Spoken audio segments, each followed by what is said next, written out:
So friends, अब हम चलते हैं पंजाब लैंड एक्ट 1995 के प्रोविजंस की तरफ। सो फ्रेंड्स, किसी भी एक्ट या बेयर एक्ट की प्रोविजंस की इन डेप्थ नॉलेज लेने से पहले या उनका डीप एनालिसिस करने से पहले उनके इंडेक्स का बेसिक जो पोर्शन है उस एक्ट का, उसके ऊपर कमांड और उसका एनालिसिस होना बहुत ज़रूरी है। इसीलिए before getting into the deep understanding of the provisions, let's have a quick review on the introductory portion of the Bear Act, that is index of the Bear Act. So friends, let's just move to the index analysis of this rent law now.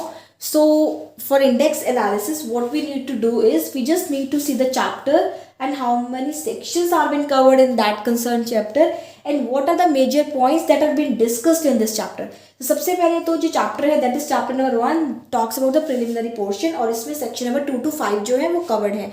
और in section 2 to 5 में basic 4 बातें की गई हैं, that is definitions and what are the premises जो हम rent के अंदर इंक्लूड करेंगे, और रजिस्ट्रेशन क्या ज़रूरी है या नहीं है, और इनहेरिटेबिलिटी ऑफ द टेनेंसी। सो ये जो कुछ बेसिक दो प्रिलिमिनरी पोर्शन है वो इस सेक्शन और इस चैप्टर के अंदर कवर्ड है।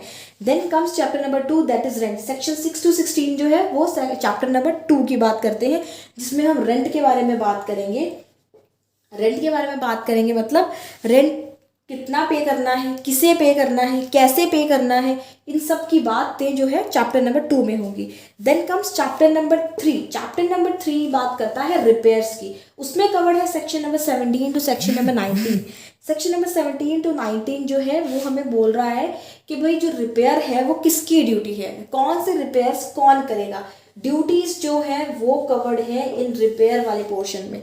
ड्यूटी किसकी है, लैंडलॉर्ड की है या टेनेंट की है। अगर लैंडलॉर्ड की है तो कब, अगर टेनेंट की है तो कब, और कितनी ड्यूटीज जो है किस क्वांटम किस एक्सटेंट तक इनके ऊपर अप्लाई की जाए। देन एविक्शन ऑफ टेनेंट्स, इस चैप्टर में हम बात करेंगे सेक्शन नंबर 20 to 35 की। Section number 20 to 35 talks about the eviction, जिसमें हम बात करेंगे कुछ ग्राउंड्स ऑफ एविक्शन। एविक्शन होता है किसी भी टेनेंट को उस रेंटल प्रॉपर्टी से बाहर निकालना, उसे बाहर करना। सो ये बाहर हम कब करेंगे, कब नहीं करेंगे, और कब अगर किसी ने किसी को इलीगल तरीके से बाहर निकाल दिया है तो उसे कैसे प्रोटेक्ट किया जाएगा। So all the discussion in regard of eviction is being done under these sections.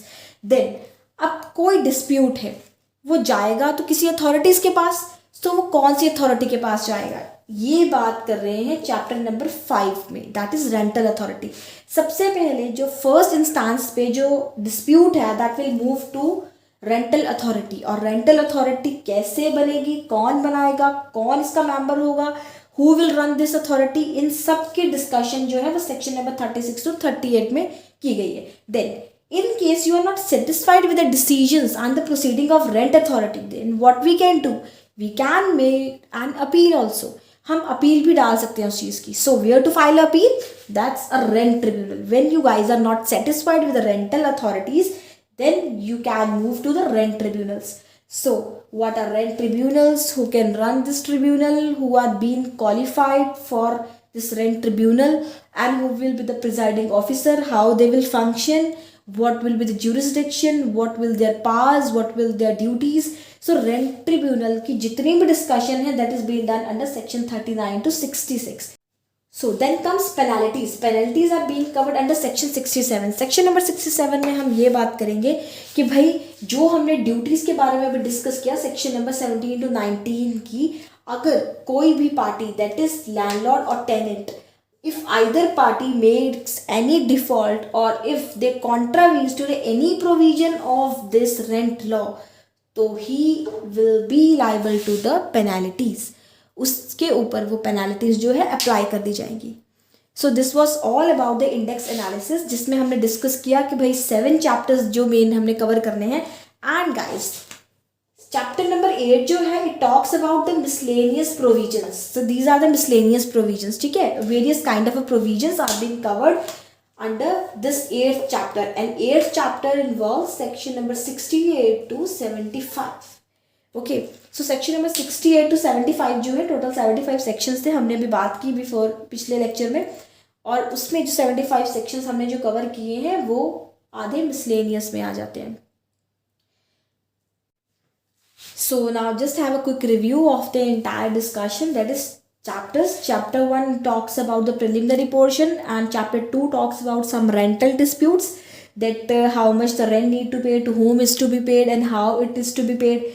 Then chapter number 3 talks about the repairs and what are the duties of the either parties, that's landlord or the tenant. And then it's eviction, how the tenant can be evicted and how it can just seek the redress if he has been wrongly evicted. And then talking about the authorities, chapter 5 talks about the rental authorities, chapter number 6 talks about the tribunals, and the provisions that are being covered to these authorities are 36 to 38, 39 to 60. And section number 67 talks about the penalties. That means if anybody contravenes with any provision of this concerned law, then he or she will be liable under this section 67, and penalty will be imposed in regard of this section. And then section 68 to 75, as I told you, it's a miscellaneous provisions.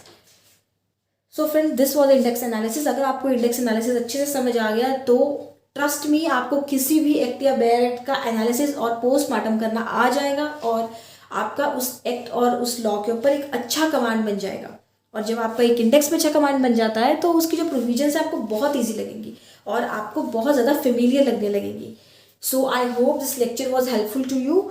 So friends, ये था basic तरीका जिससे आप किसी भी act के ऊपर अपनी अच्छी कमांड बना सकते हैं. अगर आपको वीडियो अच्छा लगा तो लाइक और शेयर करना मत भूलिएगा, और जल्दी से जाके सब्सक्राइब जरूर कर लीजिए ताकि इसकी जो फर्दर सीरीज है ना, इन डेप्थ प्रोविजंस डिस्कशन, वो आप तक जल्द से जल्द पहुंच पाए.